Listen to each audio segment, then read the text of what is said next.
brief to enable other colleagues to get in. Unlike others who have spoken and will be speaking in this debate, I'm not from the family of a steelworker. I'm not a former steelworker, but I'm very proud to represent the dedicated workforce in Clyde in Cambuslang. A plant which is twinned with the plant in my honourable friend from Motherwell and Wishaw's constituency at DL that work together in a very dedicated workforce there, some of whom are here for this debate this evening. In the past, Clyde has employed thousands of people in its and the other predecessor work in my constituency. It's got a very strong connection with the town of Cambuslang.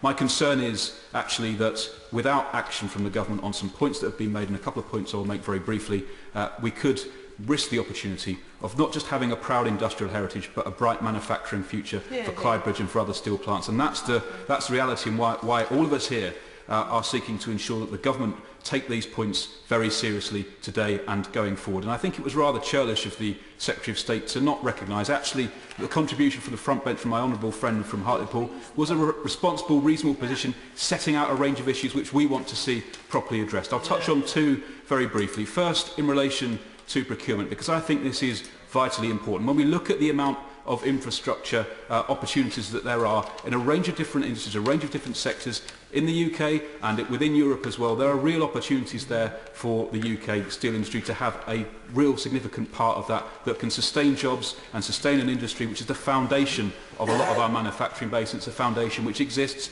not completely but largely outside the southeast of England, which is good for the policies of the Secretary of State in terms of seeking to rebalance the economy, not just sectorally but geographically as well, and that's a very important point that shouldn't be lost in this debate as well. The other point relates to the concerns around the sale of the long products division of Tata Steel. Now, the Secretary of State, who's no longer in his place, did meet with a number of Steel MPs a few months ago when this was first raised.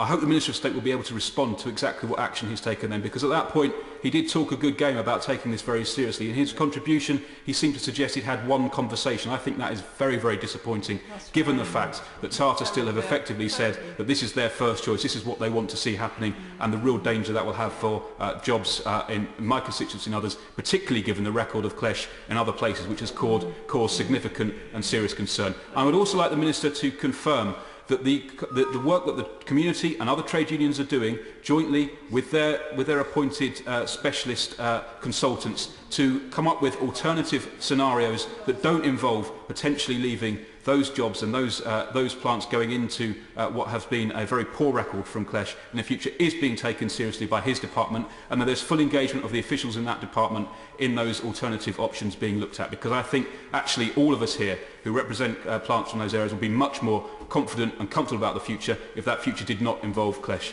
Finally, I would just like to say that the government needs to be absolutely clear about the importance of this debate. We are here to stand up for steel, but to do that effectively, we need the government to stand behind the industry and recognise its strategic importance for all of us and for the economy of the UK.